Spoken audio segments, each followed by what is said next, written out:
Web series Send Me, starring Tracy Thomas, who is a regular on the long-running CBS series Cold Case, and Gabrielle Carteris, who's well known for her role of Andrea Zuckerman on Beverly Hills 90210, is the story of Peter and Gwen, a married couple with a secret.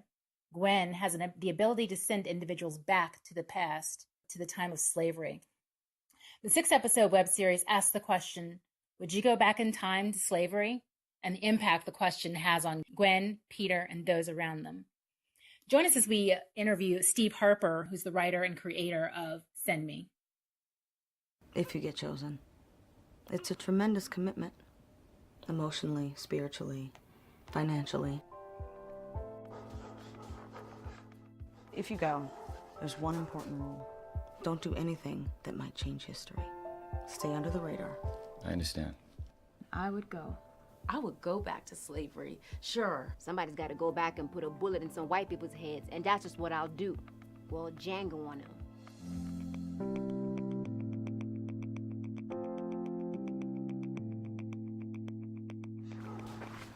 How does it happen? It's got to be like magic. It is. No one should go back there. You promised this was over. I'd go back for that and get some strength from the source.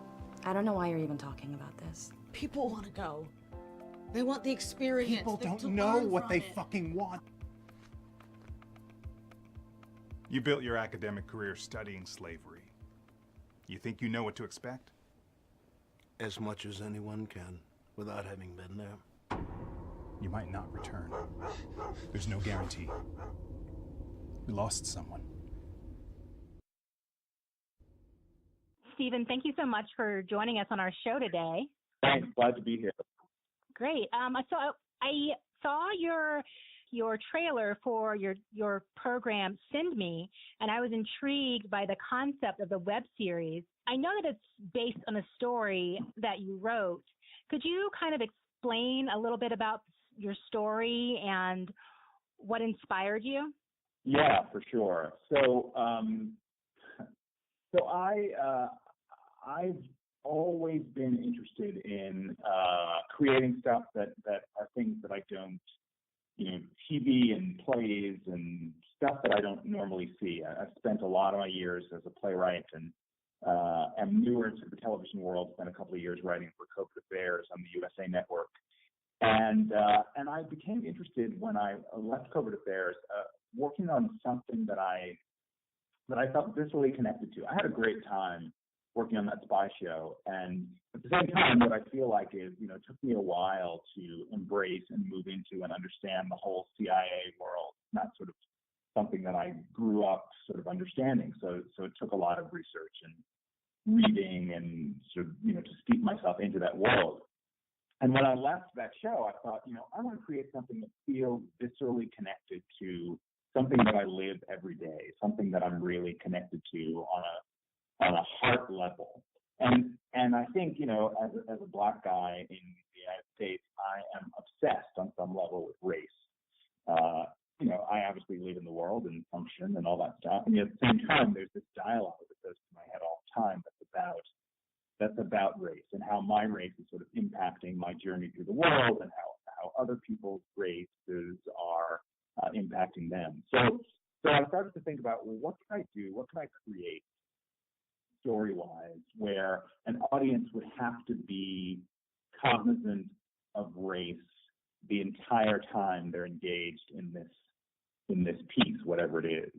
So I was thinking about that, and I also was thinking about the fact that, I've seen a ton of, I think we all have, time travel movies and TV shows and all that stuff. And what I've noticed is that most of the time in a time travel show, most of the people on the show, the vast majority of people are white. And if they go back, say, to King Arthur's court, all they need to do is put on a hat and they can be undercover and nobody would know that they're, actually from the 21st century or whatever it is.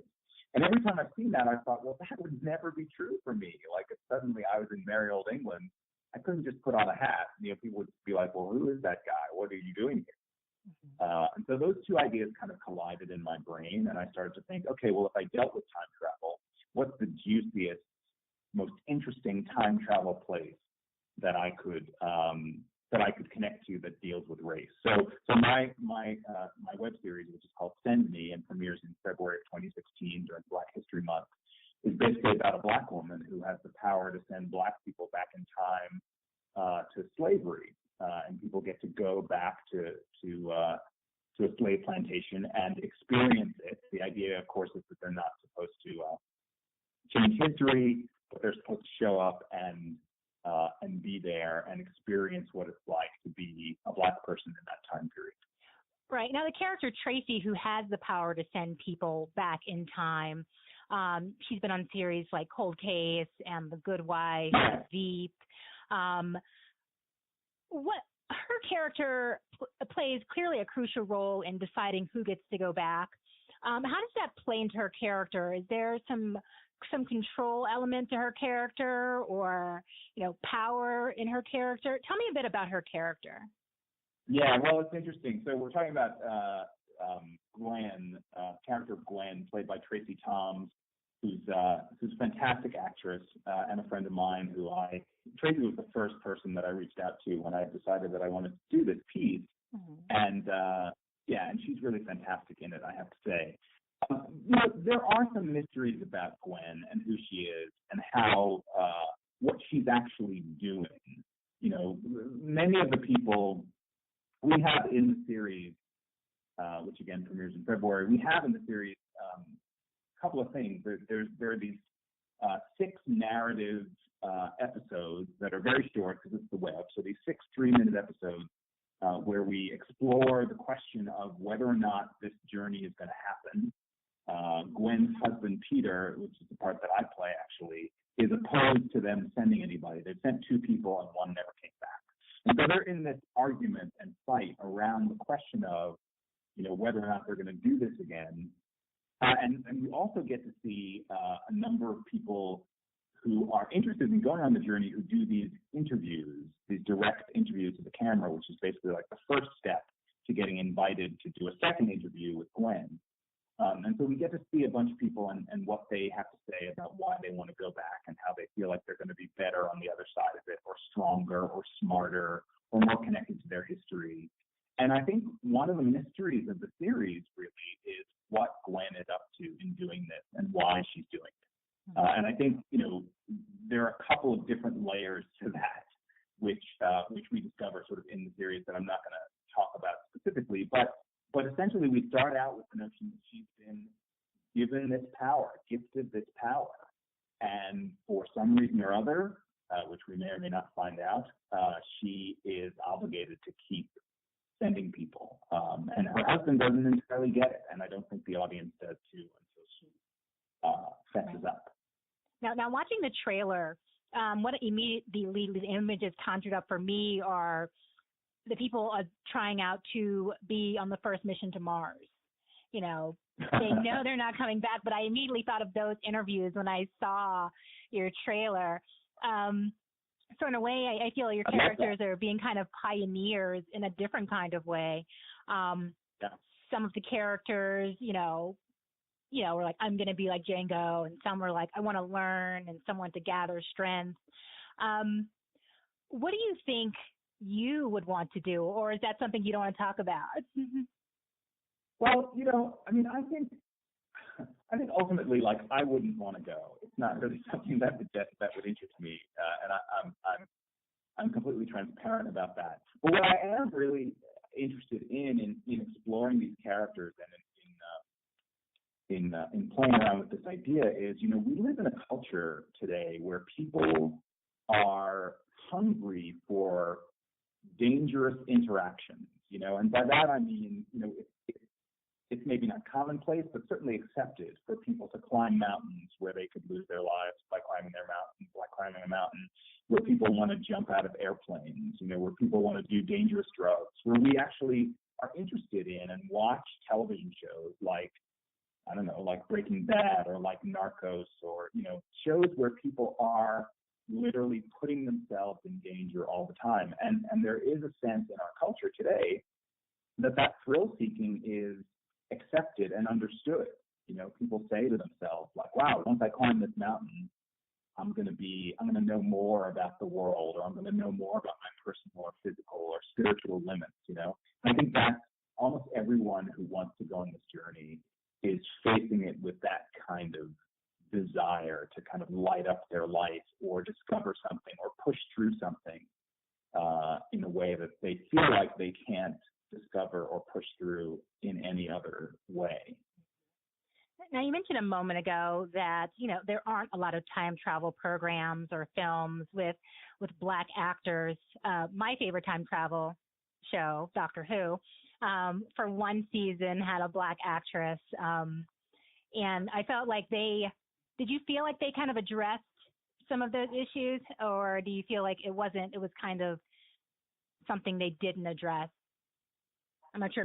It's a great question. I'm not a Doctor Who fan, so I have those episodes. I'd have to go and check it out. It sounds pretty interesting to me. I do know that there was a series called Eureka that I really enjoyed watching, and where there was a Black actress on it, and there was a time travel sequence where they went back to, I don't know what it was, World War II or something, and she was back in the day, in the new other reality. She was a nurse. And what was very interesting to me was they didn't really deal with it. Like, she was there, and they had, one character kind of looked at her strangely or whatever, but everybody else just sort of acted like it was normal, which I thought was a kind of a missed opportunity. Right. But I feel like your web series is something really intriguing and a question that a lot of African Americans ask themselves or discuss, kind of like a party discussion. And I personally don't know if I would even consider going back, even knowing that it was, a trip that I could come back from. Yeah. Well, So it's a difficult question. In the logistics of our show, basically you take a pill, and one pill takes you back in time, and the other pill brings you back to the present. And so the danger here is that you don't want to either get separated from the pill or get, or somehow get lost or somehow get killed by other circumstances. Or so it's a tricky piece, even though the people in our show, the people who have gone know they can get back. They may or may not actually have the ability to get back, and that's one of the risks. Right. Now, I see you've also got Gabrielle Carteris. Many people will know her from 90210, where she played Andrea Zuckerman. Can you tell me a bit about her role in the program? Yes. So Gabrielle plays Catherine, who is the accountant for this couple, Gwen and Peter, who have the ability to send people back in time, and she is also mysteriously enough in on the secret. And knows a little bit more about what Gwen's up to than her husband actually does. Wow. Again, one of the things that's super fun to me about working with Gabrielle is I've known Gabrielle for quite some time. I actually was in a play with her as an actor got cast out of New York, performed at the Fulton Opera House in Pennsylvania back in the late 80s. And so I've known her quite a while, and that was before Beverly Hills 90210. And I've been really itching to work with her again. And so when I came up with this idea, and I knew that I wanted to populate it with as many, well-known people as I possibly could, the first two people I thought of were Tracy, who I also had worked with years ago. And Tracy is a grad of the Juilliard School in acting, and I went to the Juilliard playwriting program, and I've known her for years as well. And I thought, I'm going to reach out. The first two people I reached out to were Tracy and Gabrielle, and so really fun to work with both of them. And I think Gabrielle's character, Catherine, she seems to be a little bit more involved than I think anybody suspects, and that's kind of nice. Interesting. Now I know that you use Indiegogo to raise some funds. How was that experience for you? A lot of artists and filmmakers have been using it. How was the experience for you? Yeah, it was great and complicated. I think one of the things that I really, I try to be, I've got obviously a certain amount of chaos in my life, like most people do, but I try to be methodical, especially when it comes to things that I don't know that much about. So I did a bunch of research before I did my crowdfunding campaign, I decided on Indiegogo because I wanted to have the ability to keep the money that we raised, even if we didn't raise everything that we wanted to do. One of the biggest helps, I think, in terms of my whole crowdfunding experience was I read this really terrific book with a very generic title called Crowdfunding for Filmmakers. It's by a guy named John Trigonis, who's a really smart when it comes to crowdfunding campaigns. He's run 2 of them himself. He's actually a consultant. He works with Indiegogo. He also consults sort of outside of that. And I read his book, which I thought was incredibly smart. I read the whole book in a single day. And the first thing that he recommends was putting together a team, because crowdfunding is really, A, it's not for the faint of heart, and B, you really can't do it alone, because for whatever period of time you're crowdfunding, it's really important that you create this illusion, at least, of having this 24-hour party. So if you're crowdfunding for 45 days, which we did, I think we did 45 days, you really have to make it seem like stuff's going on all the time. That means tweeting as much as you can do. That means posting videos. That means Facebooking. That means running Twitter contests. That means posting information about now we're doing this and now we're giving away this, and we have T-shirts and we had events, and I couldn't have done it without. I had a team of 5 or 6 people. Some people helping me with publicity and getting advertising and specifically articles written about us. Some people were on Twitter. Some people were sort of doing the calendar, and we would have these weekly meetings twice a week. It was really tremendously exciting and quite a bit of work. It really is a full-time job, I think, if you do it in the way that it's meant to be done. And I think, unfortunately, there are people out there who somehow mistakenly believe that they can just sort of put up a crowdfunding page and then go about the rest of their lives. And there's so much. We all know this. There's so much noise out there from Facebook and other advertising sources that you really need to be in the loop. Telling people, hey, this is new, and hey, this person now endorsed us, and hey, check it out. You've got to come here, and we're doing this, and all of that stuff. So the perks that we gave away and all of the events, huge deal and very fun. And I was super pleased with how it turned out. I mean, we made enough money to make our series, even though we didn't make as much money as we hoped we would at the beginning. So very grateful for that. Now, are you planning already a season 2, or are you going to kind of wait and see? It's a great question. I haven't seen it yet, and I'm already ready for season 2. So. I love that. I appreciate that. Season 1 is being edited right now, and we are in negotiations that I can't really talk about with a production company that will hopefully air our season 1 on their very prominent web platform. So we're in discussions around that. And, I would love to do a season 2, and I think everybody who's involved. And that will be in February, correct? Yeah, so February, Black History Month of 2016, we will premiere. Our hope is that we premiere it on this prominent web platform that we're negotiating with right now. But, we will premiere regardless in February 2016. And the hope is that based on the response we get, which I'm really pleased already, we're having fantastic conversations like this one, some with media stuff, some with shows like yours and articles and such, and some with just people on the street or people who visit our website, which is sendmebacktoslavery.com, and take a look at the trailers, people who visit our YouTube page. There's a really burgeoning, full dialogue about this, about what we're up to. Not only do we have the trailers on our YouTube page and videos from our crowdfunding campaign, but we also, during the crowdfunding campaign, went out on the street and found people, some of whom we know, some of whom we don't know. We found like random Black people, and we asked them whether they would go back in time to slavery. And so all of those responses are also on the YouTube page. It's fascinating to watch people. And you would think that everybody would say no, but everybody doesn't. Right. They have some really interesting reasons that they might want to go. It's great stuff to watch. So I think we're all hoping that the momentum of all of that will allow us to have a season 2. We're also really grateful that Sara Ramirez, who's one of the stars of Grey's Anatomy, came on board during our crowdfunding campaign and is now solidifying her place as one of our executive producers for the life of our series. And yeah, she too has been tweeting about us and super supportive, and she was on set when we shot the piece in LA last February, and yeah, she's been really great. So we're hoping that all of that energy allows for a fantastically viewed season 1, and that certainly the resources will emerge to create a kick-ass season 2. So we'll see.